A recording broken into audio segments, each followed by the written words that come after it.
Shalom and welcome to Mitzvah Torah. This year is entitled, May one have food cooked after Tisha B'av that wine or grape juice was mixed into. Interesting shaila.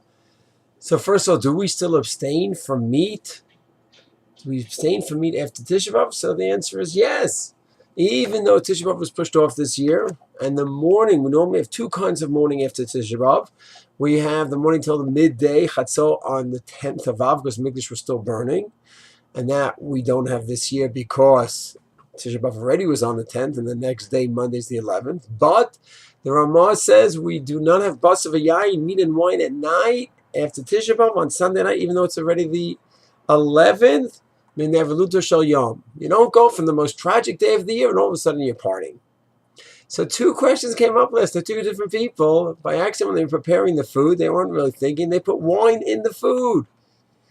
So if you're abstaining from wine on the night of after Tisha B'av, so there's wine in the food.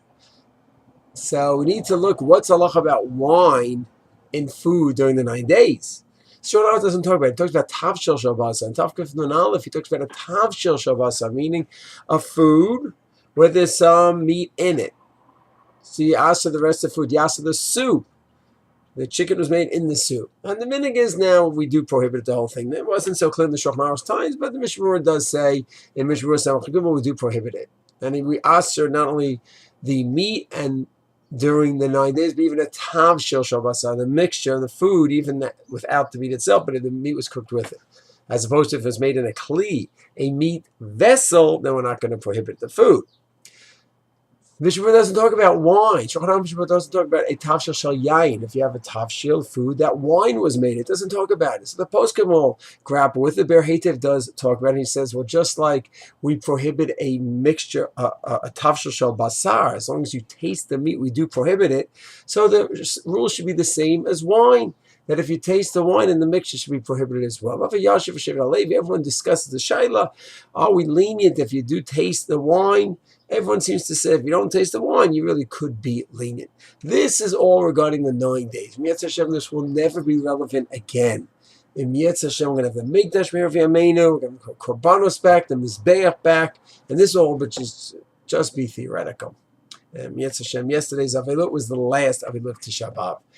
So the 9 days Mi'etz Hashem is finished, but the day after, the night of Tisha B'av, what about that? So it would seem the poskim don't talk about that. A tavshil shayayin on the right after Tisha B'av. It's discussed during the 9 days, but certainly whatever we are lenient with during the 9 days, we're certainly going to be lenient with at the night of Tisha B'av, which itself is a chumrah, an additional chumrah. And therefore, if you don't taste the wine in the mixture, for sure it would be mutar, and it's certainly not going to be any more stringent than the 9 days itself.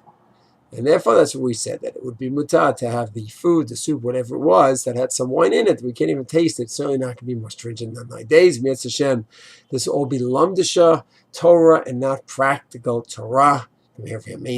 Shalom.